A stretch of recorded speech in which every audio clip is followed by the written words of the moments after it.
So this is where I'm at right now.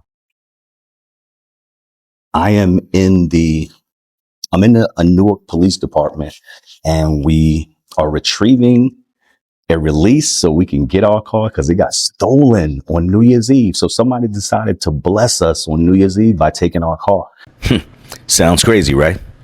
I guess we better start from the beginning. So it started out as a regular day. We decided to get to shoot a promo for, a Happy New Year promo for our streaming platform. And so we're out shooting this promo. We found a great location downtown Newark in front of the museum. So we're out shooting this promo, and lo and behold, Talia starts screaming because she doesn't see the truck. As we turn to go to the car, I don't see the car. You know how you think your eyes are tripping or something? So I literally took like a triple take. I looked where the car was, I looked at Travis, I looked where the car was, I looked at Travis, I looked where the car was. I was even like blinking my eyes, thinking like maybe my eyes are playing a trick on me or something. Once I realized the car was actually gone, that's when I yelled out to Travis, and I'm like, babe, where's the car? Because in my mind, I'm thinking like, did he move the car and I didn't realize it? As I say this to him and he's looking around, he goes, the car's right there. So I look where the truck was. Of course, it's not there. Of course, my mind is like, your mind starts bugging because you're like, you don't know what's going on. So I look up the block and I see our truck. Funniest feeling in the world, because I can see our truck going down the block. But it's avoiding like the traffic. The guy's driving perfectly. He is obeying all of the traffic laws, which is insane.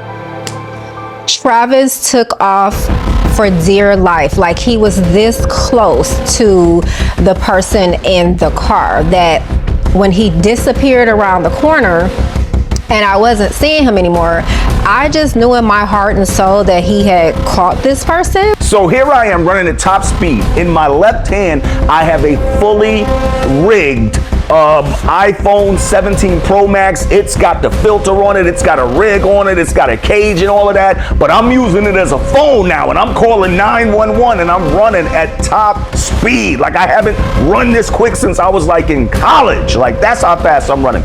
So the truck he's getting away from me because the light turned green and then he got a chance to sort of get away from me. So at that point, I didn't know what to do, but I was on the phone with 911, but I noticed that there was a police truck right down the block and it had flashing lights. So I cut that left and went down the block. By the time I got to this guy, I couldn't even talk at that point. It reminded me of like one day with my grandfather. We were trying to get him to speak after he was all hyped up. And I was just like, and I finally got it out. I was like, my family is around the corner, because this happened with my whole family. My son, my grandson was with me and everything. So I got out the information to him. So immediately, it was like 25 degrees. He put me in the truck with him. He started asking me questions and got me back around the corner to the family. Mind you, I'm on the phone with the police too, calling the police. But in my heart and soul, I knew that Travis had caught this person, because if you know Travis, he's a very determined person.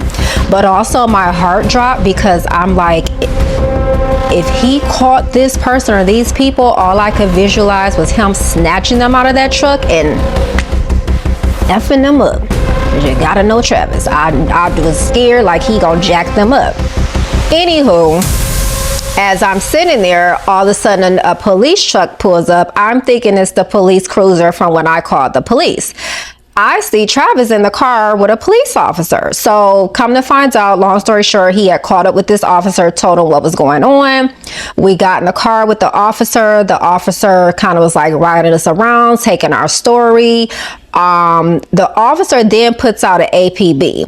So once we got to the family, he put us all in the vehicle and he started asking us about the, of course, for the VIN number, for the license plate. We did not know, folks, take a picture of your license plate so you know what your license, we did not know, you think it's a small thing, but we did not know what our license plate number. Now, we had access to that license plate number within 5 minutes. Don't you know that this officer, he was contemplating because he was doing a private job. So he was in his police uniform, but he was performing private security, corporate security at the time, in the vehicle and everything. Like that's what they do in New Jersey. So he's doing that. So for him to leave that post, he contemplated for a minute. He was like, I really can't leave the post. You know, I don't want to get in trouble. But yeah, I was like, I don't want you to get in trouble either. But then he was like, how far is it? How quickly can I said, it's about 4 or 5 minutes. It's very close. I gave him the address. He shoots us to get the information. We get the information and go back.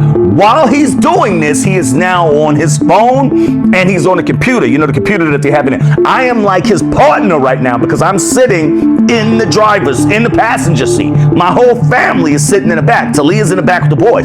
So now he's getting information off the computer. He says, hold on a moment. He calls a guy. They put a drone up in the air. So they got the drone going.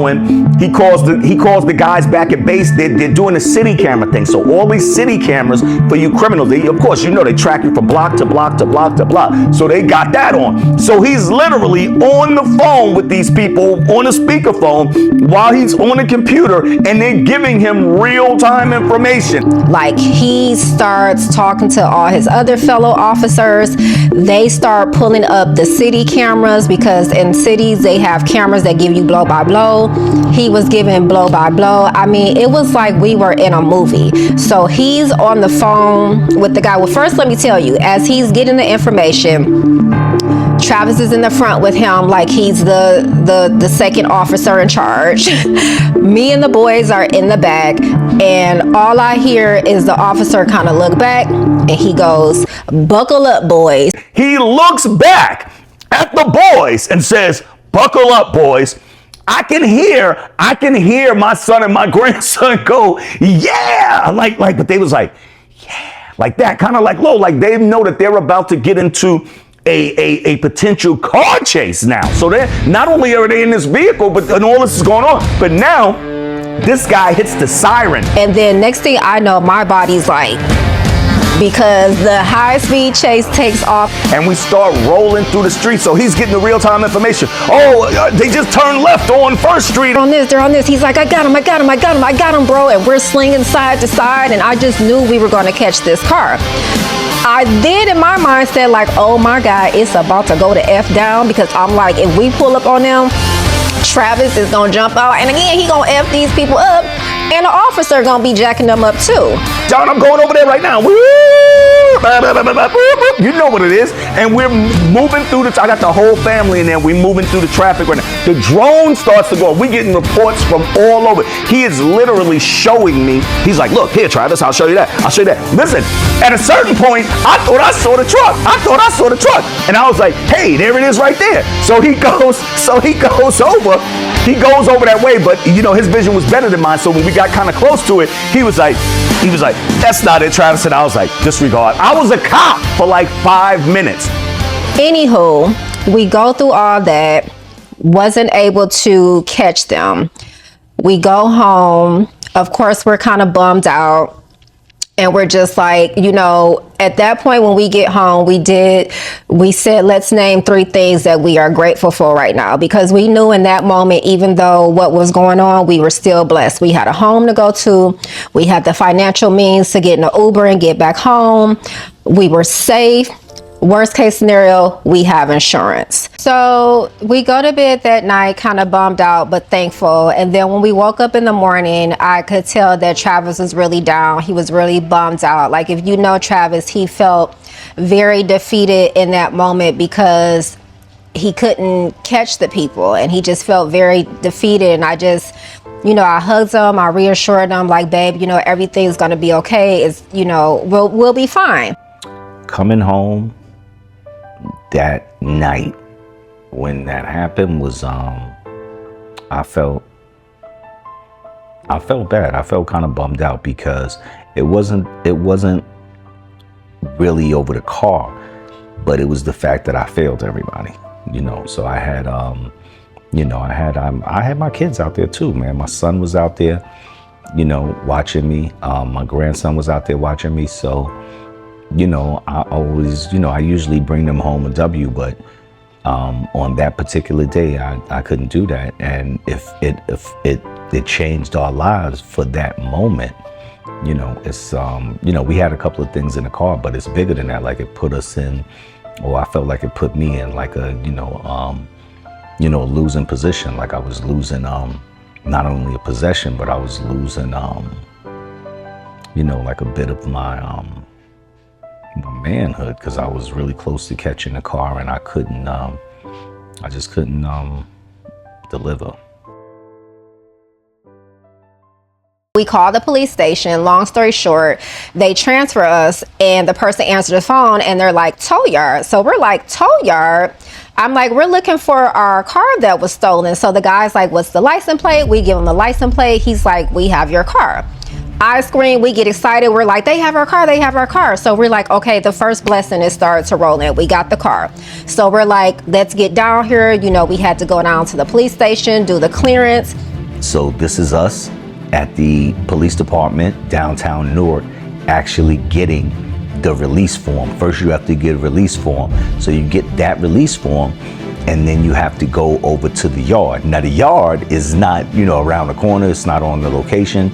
It's about a 20-minute ride. So this is actually us taking that 20-minute ride or so to the yard, which, by the way, when we got over there, it looked very scary and nasty. I was afraid for our car, like not in a joking way, but I was like, the cars that were in there, they had all kind of cars in there. They had great cars in there. They had good looking cars, but they were just back there all muddy and snowed in, because it snowed the night before. So they were like snow. It was like a lot of snow and mud, and snow and mud always. I never liked that mixture, like that brown snow. I don't like that. But the whole time we're holding our breath, hoping and praying that the car is in good condition and that there's no major damage. We get to the tow yard, which is this place that's way back in the Booney Uni yards or whatever. It looked really spooky and crazy.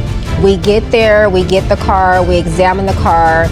Everything's well, thank God, except for the light thing that they pulled out, because that's where the tracker is that they were looking for. So I decide at that point that I want to go and get a car wash, not because I want to, have a fly new car, even though I want to have a clean car, but I want to see if the car had snowed and there was a lot of dust and stuff from the snow. So I wanted to be able to see if the car was in an accident, even if it was small dings and things that weren't there. I want to see if the people took the car, bumped into things and things like that. So we get over to the car wash, and on this particular day, I'm like a cheap car wash guy. I don't get like the all of the stuff and the tires, and I'm grown man. I don't do all of that. I just get the inside and outside. But on this particular day, the guy that knows me, by the way, he still asks me, even though I'm gonna say no, he's like, you want me to do the mats? On this particular day, I was like, yeah, do the mats and everything, because I figured, other people had been in there. I wanted to get all of that out, plus it had snowed. So me doing those mats caused something else to happen. So as the saga continues, we got the car. So we got the car from the yard. It was a nasty looking place too, but that's another story. But anyway, so we got the car. So I decide to go to the car wash, not to get fly, but I decided to go to the car wash so I could wash the car, take it to my garage, put it inside there, and just look around and see if there's any dents or dings or anything like that. So we get back in the car from, the gentleman did the car and everything. So we get back in the car to leave the car wash, and there's a cell phone on the seat. It's not my cell phone. It's not Talia's cell phone. So what I'm trying to tell you is the person that stole my car last night, my truck that I retrieved today, that ripped out my system up, my little, look what they did. That ripped out, I guess they was trying to find, the GPS, the tracker or whatever, but, this nigga done left his phone. You think I'm lying? Where's the phone? That's the front of this guy's phone. And the saga continues, because it's not gonna stop. It's a movie. Guess what? So we're riding down the block. We decide to stop and get a smoothie, and the suspect's phone starts to ring. And look what it says on the screen.